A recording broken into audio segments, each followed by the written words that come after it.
Ah, We all have our dreams. For Adonis Lagangan, it's to build his own electric vehicle. You see, Adonis is a mechanical engineer, and high gasoline prices gave him an idea that would soon become a fashion. But unlike most inventors, Adonis didn't have investors. So what did he do? He went abroad as an OFW, but to save his dream project. Every day the skies over Metro Manila darken. Mostly because of these. The problem is exacerbated by all-day traffic jams. Actually, ito ng cleaner natin sa Metro Manila, yung quality ng clean natin, hindi pa rin ganun kaganda. Based on our study, 80 to 90% of the pollution in Metro Manila is coming from motor vehicles. Sa isang monitoring station po natin, ang reading po doon, it goes sometimes close to 700. That kind of level is we call hazardous. According to the Department of Environment and Natural Resources, 80% of air pollution comes from motor vehicles. Ang air pollution po is causing heart condition and the respiratory diseases na aggravate pa po dahil sa paggrabe ng traffic situation. The figures may be overwhelming, but one Filipino decided to do something about it. Deep within the winding streets of Taguig City lies an automobile that's a diamond in the rough. This is the prototype of possibly the first electric vehicle fully developed by a Filipino. ang Genius electric vehicle, it is a microcar powered by electric motor. Adonis Laganan studied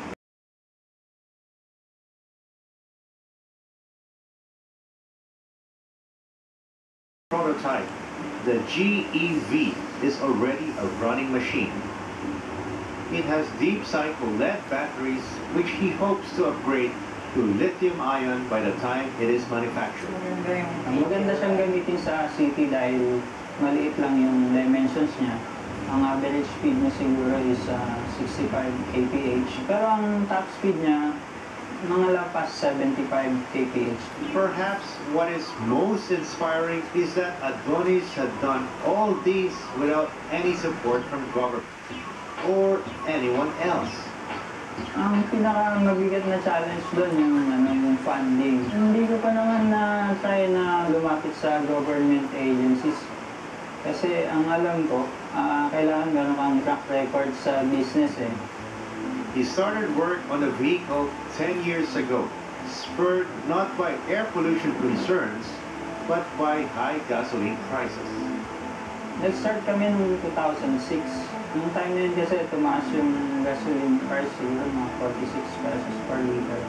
So that time naisip namin gumawa ng maliit na sasakyan na matipid sa gasolina. But the GEV would soon become a lifelong passion. Adonis had more than just a vehicle in mind when he started the project. It was a way to secure his family's future. Isa pa kasing purpose kaya ako gustong magkaroon ng business na ganyan is for my, yung bunso ko.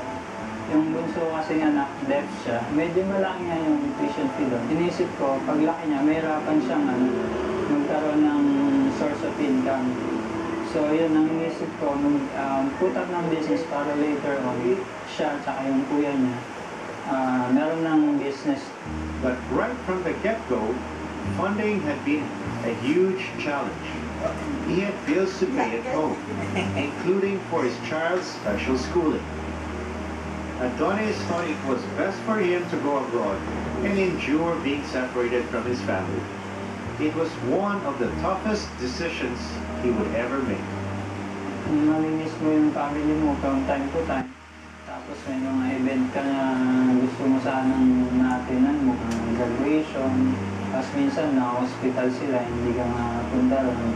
In 1994, Adonis went to Japan and worked at a Mitsubishi plant as a junior mechanical engineer. He would send money home for his family's expenses, but he would script and save the rest for his beloved project. target ko sa paggawa ng prototype, magkaroon talaga ng business na manufacturing ng electric vehicles. Finally, Adonis was able to fund and finish his dream project, not least the prototype.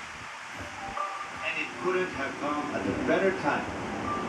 Indeed, the GEV is light at the end of the very smoky tunnel. We have to address the pollution.